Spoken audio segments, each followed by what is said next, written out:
Na, o aikštėje dar vienas tituluotas Lietuvos sportininkas Žydrūnas Garbenis ir žirgas Conductor. Šis duetas yra atvykęs iš Klaipėdos ir atstovauja firmą Horse Market.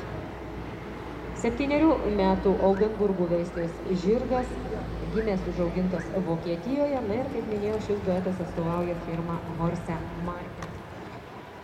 Taigi, aikštėje matome dar vieną žirgą, kuris yra Oldenburgų veislės žirgas, o šie žirgai kažkada buvo išvesti karo tikslams.